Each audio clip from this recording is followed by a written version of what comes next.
With more than 20 different neighborhoods to choose from, it's easy to see why so many people move to Surrey and end up picking the wrong spot. And I don't mean dangerous or sketchy, I just mean wrong for their lifestyle. I've been living and working in Surrey for over 20 years and I see this mistake constantly.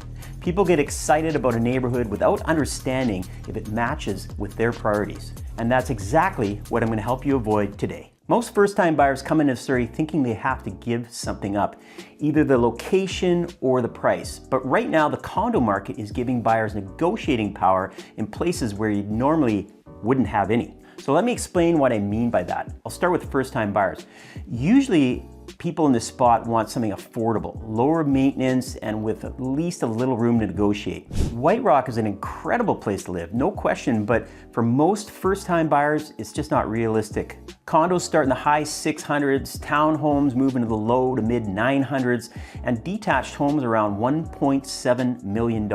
That's a premium market, and you're paying for that lifestyle. Because of that, you're not getting much negotiating power. Demand is strong, and sellers know what they have, and the prices reflect it. If you're stretching just to make that monthly payment work, White Rock probably isn't where you want to start. Now, Surrey Center is a different story. This is where first-time buyers actually have real opportunity right now. There's a lot of condo inventory and the market is softer, which gives buyers leverage. I just did a search the other day and there's currently 467 apartments for sale in that city center area. And condo prices in this area have dropped close to 20% from their peak in the spring of 2022. And you've got that central city mall with about 1.2 million square feet and more than 200 retailers. You're already on the SkyTrain Expo line there, which gets you to downtown. And when that Surrey to Langley SkyTrain extension opens in late 2029, you'll also be able to head east towards Langley. Maintenance is simple as well. High-rise condos with strata management mean you're not dealing with exterior upkeep by yourself. Cloverdale and Clayton are also solid options. You've got a good mix of condos and townhomes, with better value compared to premium areas. And the big advantage here is future transit. Both areas will have that direct SkyTrain access by 2029. The Clayton station is planned as a main commercial hub in that area, and the 152nd Street station will serve a growing business district nearby. When you buy here, you're buying into areas set up for long-term development and transit growth. For first-time buyers, that's smart planning. And when we talk about transportation corridors later, you'll see why being along that Fraser Highway could end up being one of the best moves you'll make. Now, pricing here right now sits in the 700 to low 900,000 range for townhomes, 400 to 500,000 for condos. It's not as soft as Surrey Center, but it's still a reasonable entry point with good upside. And then there's Willoughby. It's technically in Langley Township, not Surrey, but it's worth mentioning because it's right next door. You've got newer builds and less immediate maintenance, a lot of options for first-time buyers. And the amenities there are strong. You've got the Willoughby Community Park, a new community center with a pool's on the way, $149 million Langley Event Center expansion is already under construction as well. There's shops, restaurants, and higher density, but with great amenities mixed in. If you pick the right pocket, you can walk to most of what you need. The Willowbrook station on the SkyTrain extension is also coming in just south of that area. First-time buyers who understand timing and future infrastructure give themselves a big advantage. You get affordability now with strong long-term upside. Now, quick note before we go deeper, if you're seriously looking at the Surrey, Langley, or White Rock areas and you want help figuring out which neighborhoods actually fit your budget and priorities, I help buyers make these decisions every single day. My contact info is in the description below. All right, let's keep going. If you're saying, I want a bigger lot, more trees, and actual privacy, this is usually where people start looking in the wrong places. Think about standing in your backyard and locking eyes with your neighbor doing the same thing. Now that's everyday life in places like Clayton and Grandview Heights. I mean, density wins there. Both areas are mostly newer builds with smaller lots. You're close to your neighbors, privacy is limited, that's just a reality. In Clayton, you've got those typical, smaller subdivision lots where you can see straight into the next yard and they, can see into yours. Same story in Grandview Heights. But yes, the amenities are great. Grandview Corners, Morgan Crossing, and even that new Costco are coming down to that Grandview area. But space and separation, that's not what these areas are built for. Now stay with me, because when we talk about transportation later, you'll see why the future SkyTrain access could change the value stories in these neighborhoods. Now Grandview and Clayton are good areas, just not the right fit if lot size and privacy are your top priorities. So where should you be looking instead?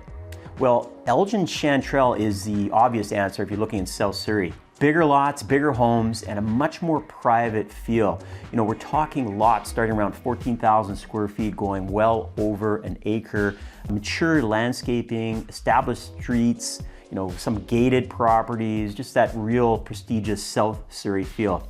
And the pricing reflects it though. Homes are usually listed in the low to mid $2 million range and up, with estate properties going well beyond that. But you're paying for real space and real privacy.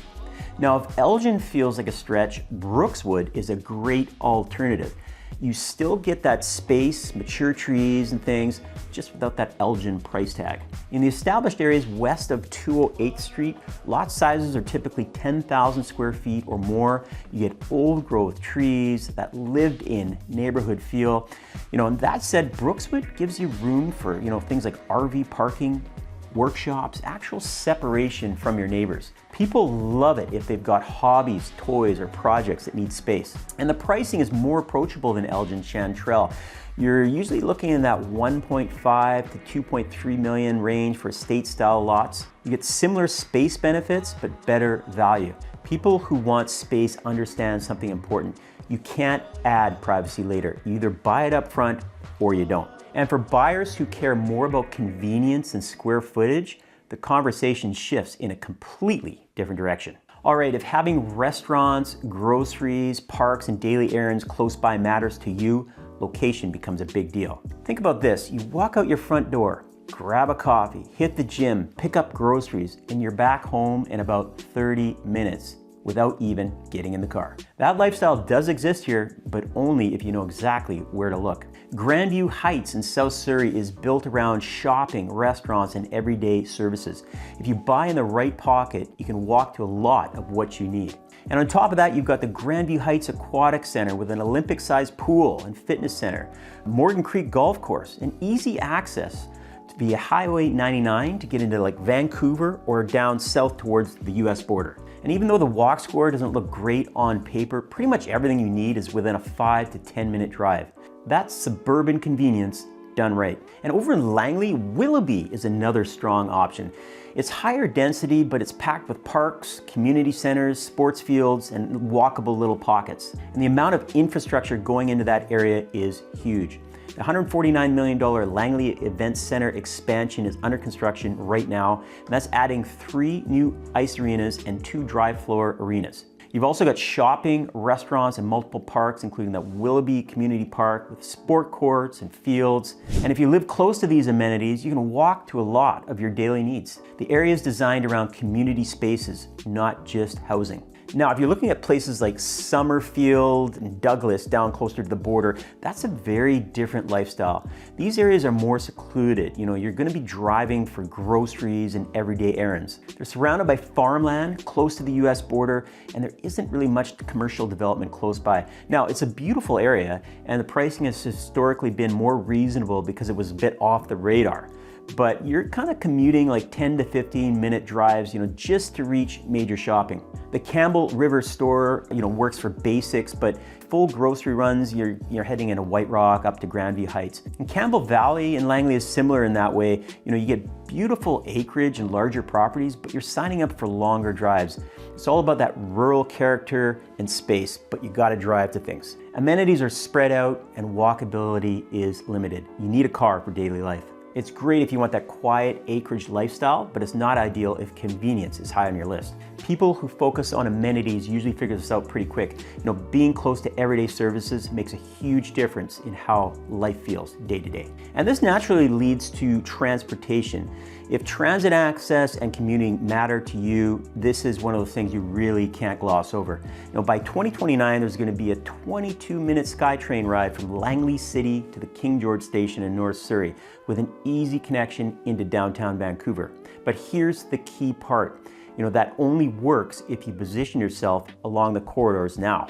South Surrey and South Langley are awesome lifestyle areas, but if you rely on transit or want quick connections, they're not ideal. If you're commuting daily to Vancouver or Burnaby, or depending on public transit, you really need a car and you need to be okay with longer travel times. So where should you actually be looking? Well, I like corridors like 152nd Street, Highway 10, Fraser Highway. You know, these give you strong north, south, east, west access, plus real transit connections. 152nd Street just went through major upgrades completed in early 2025. It's been widened from 2 lanes to 4 in that area just south of Highway 10 and raised for flood protection, and now includes multi-lane paths and better transit infrastructure. And the 152nd Street station is one of the 8 new SkyTrain stations coming in late 2029. Highway 10 and Fraser Highway are your main east-west routes with solid bus service today, and the SkyTrain running right along Fraser Highway